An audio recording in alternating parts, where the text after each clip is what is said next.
Good day, my name is Gert Els and I'm from Advanta Seeds.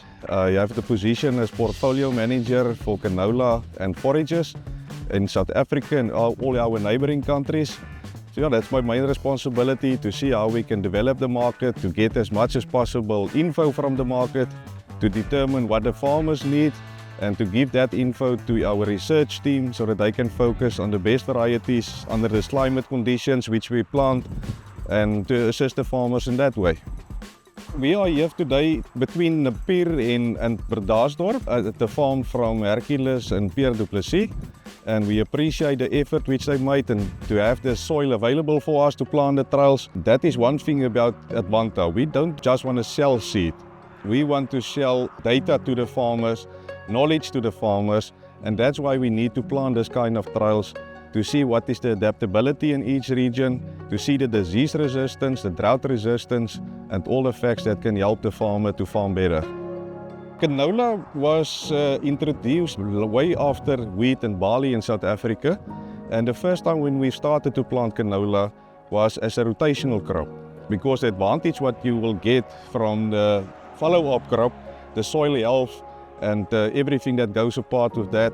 So that is the main thing why we've planted canola. And canola is so well adapted. In this region, you are in the hands of the rain all the time. And that's why it is important also to plant different types of varieties. The clearfield varieties, or a TT variety, or a conventional variety, which will adapt to your region and the management on your farm. Because we are finding now recently more and more farmers has a problem with IMI resistance on the wheat. And the only way that they can keep the fields clean is now to move to TT varieties, triazine-tolerant varieties. Canola is a very nice product to plant, a very nice crop, because it's so adaptable. And if you have problems in your wheat or in your barley, then you can use the canola, plant the canola, get rid of all the weeds, and as I've mentioned, the soil health will improve your next follow-up crop.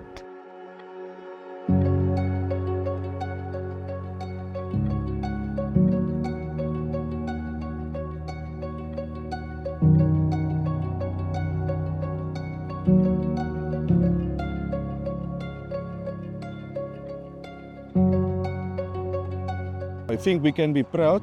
Advanta is one of the global leading seed companies in the world. Advanta was the first company who released a hybrid variety, and then also now in the forefront with the TT varieties and the CT varieties. Now the CT varieties is now the combination between a clearfield and a triazine variety, which offer for the farmer more options to use more chemicals to control the weeds in the field. We plant all our commercial varieties, and then also some of our new varieties in the pipeline, to see what is the adaptability in this region. And I think the Farmers' Days which we have, we can go and breed and do research on varieties, but if it's not the need for a farmer, then we are on the wrong road. So that is important, to interact, hear what the issues which they have, how we can accommodate them, and yeah, so that is the important thing. We've been working with Advanta for around about 4 years now, and we are responsible to do the field trials on the new variety screenings. For the canola, we are constantly busy trying new varieties, testing. There's 4 major types that we are looking for. It's conventional types, it's TT varieties, it's a CT, and the clear fields. Here today we are at Napier, and this is an area that's quite recognized for stable canola yields in the past, so it's a good area to conduct these studies. On the left, this is all statistical trials. It means that each variety has been planted at the same density, and the process is repeated around about 4 times. At the end, we do statistical analysis on the data to determine what varieties will fit in best in the farmers' profiles. For the year that we are in, the production season, the rainfall was much less than previous seasons. So we are around about 160 mm effective rain from April, from planting up until now. And the crop is really doing excellent with the amount of water it received. So for this year, I expect yields to be a little bit lower, but the crop did manage to compensate, and I'm still expectant of a good yield. The reason why research is so important is that we constantly need to find new solutions for a growing population. All the resources is available, but we must utilize it. And with research, if you just take wheat, for example, we started off with a 5-ton yield. Nowadays, under irrigation, it's common to do 13 to 14 tons, and it's only done by research. Constantly trying new varieties, testing new combinations, and getting better results. So I totally believe that we have more than enough resources to feed all the people on this earth. My name is Hercules du Plessis.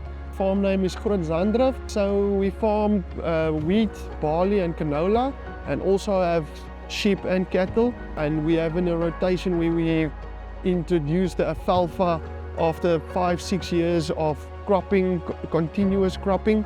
And then we will do the alfalfa for 5 to 6 years where the fields rest, and it's just the alfalfa being managed through sheep and the cattle. After that we till those fields, gets again introduced to the cropping session or the cropping years. I know Advanta did do some previous trials last year and the year before that in other regions. I think it's a generally good area, and the mountain here also creates a little bit of a climate, just a general good location for other farmers to see what is the performance of the cultivars at the end. And we don't have much problems, and you see it's new cultivars, new technology, and last year we had good performance actually with Equinox. I think availability is much better this year, and hopefully for the next years to come.